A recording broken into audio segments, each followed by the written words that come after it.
Hello, this is Tara with Gaia Tarot 13, and this is your weekly angel card forecast for November 6th through November 12th, 2016.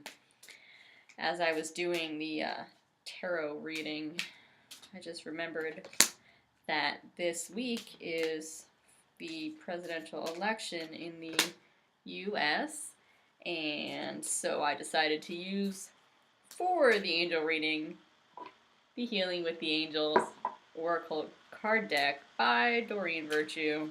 I guess that last one seemed to make sense to me. So I got all three cards. One's for work and finance, one's for love and romantic life, and one's for home and family life.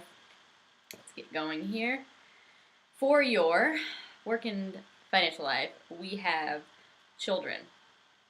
Now, this is very interesting because some of you may need to be working with children. And I don't necessarily mean like, take your child to work. I mean, like, there's a lot of stuff going on in the planet right now. And a lot of times well, of course, so our children are like the next generation, right? We need to raise them in the values that we want the next generation to have and we want the planet to move towards, right? And so in that, there's always a lot of change. There's always a lot of forward thought that needs to be involved. And why I say this is funny is because I was actually just talking to someone about this morning. How, you hear that like we just kind of borrow the planet, it's not ours. I think you hit an age and you have that realization about yourself and about others, like, this isn't my planet anymore, like, it's not, like, yes, I'm living here and I'm working it and I'm still shaping it, but, like, I'm not the future anymore, you know? Um, so now with that, you want to instill values in your children, or at least acknowledge the values of the younger generations and say, like, hey, this is the way the planet's moving. This is the way it's going to be. And then don't fight that change, right? So, tying that back to this, working with children, and I don't necessarily mean like in your job. Now, if that's something you're interested in, that's fine. If you want to, any range of children, if you're a teacher, good on you. Mad props to teachers. Or if you want to have a daycare for younger kids or social workers, props to all y'all. I know, like, a lot of people who work with kids, especially teachers and social workers, just get, I don't want to say poo-pooed on, but they kind of do. So, good on you. Like, you do a lot of good work. This is not just talking about that kind of profession. If that's what you want to do, awesome. But this is about volunteering your time. This is about... Sorry about that, guys. It just froze up and dropped out on me. I'm not sure where I left off. This is not just about, working like your paid job working with children. This is also about volunteering and helping children and helping instill those values, as I was talking about. Help moving them forward into, what we're going to create this planet into being, or if not children, because these ones are pretty young on the card. But if we're talking like, teenagers or whatnot, pay attention to what their values are and then try and push that agenda. I know the way that sounds. Sorry, I don't have other words that are coming to me. But like, just as an example, so there's a big history of, racism and things like that about certain groups of people.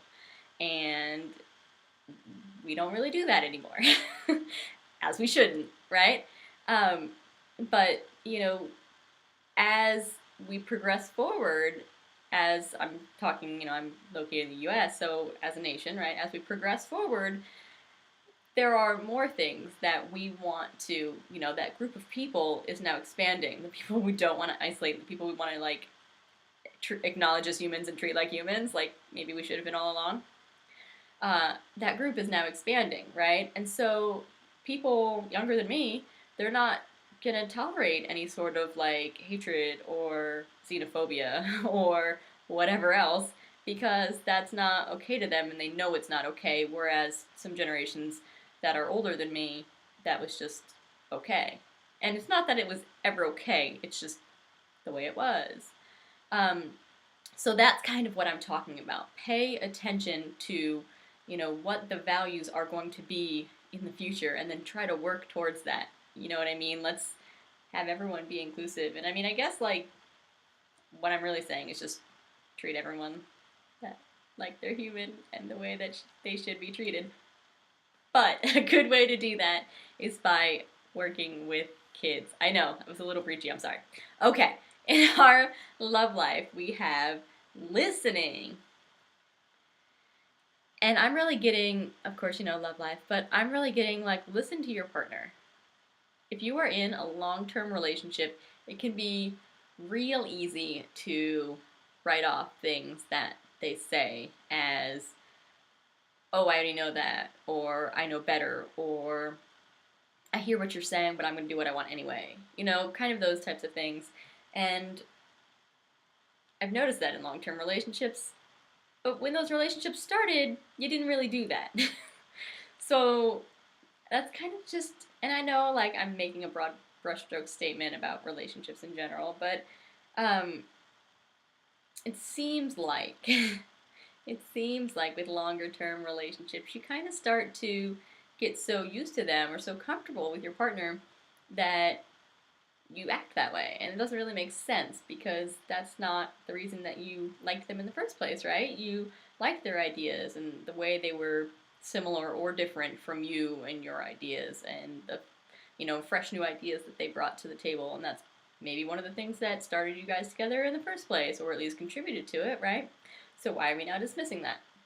So this week, try to focus on rekindling or reigniting your relationship. And I feel like a big part of that is listening. Listening with respect to your other partner. Not just waiting to reply, not just waiting to undermine what they're saying, but actually listen to them. They might be saying a lot more than you think they're saying, or you might be reminded about why you fell in love with them in the first place. Home life. Study. I really like this card. And I'm being drawn to the rainbow in her hand. And that's telling me, try and stay above everything this week. You want to stay lighthearted. You want to stay bright and happy. Think about when you see a rainbow, like out your window, and you're drawn to it, and it makes you smile, right? And you wonder about things. At least I do. Like, where's the beginning? Where's the end of the rainbow? Like when you're a kid and you try to like find the end of the rainbow, right? That's kind of what I'm getting at. That quest for discovery and quest for knowledge. That's where you need to be. That higher elevation, as opposed to getting sucked down in mudslinging or anger or getting all mad that someone said something you didn't like on the Facebook. Just like stay in your higher vibration. I know that sounds so like whatever. Stay above it. Stay in that quest for knowledge and that wonder and that happiness instead of getting dragged down into whatever's below the rainbow. Into mudslinging and negativity and all that, of course.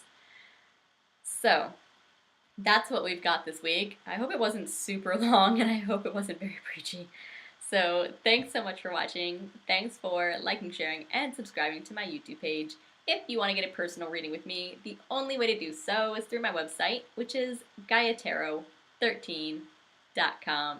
Be sure to follow me on Facebook, Instagram, Twitter, and Tumblr. where I pull a daily angel card every day, reading the energy of that specific day. Thanks so much for watching, guys, and we'll see you next time.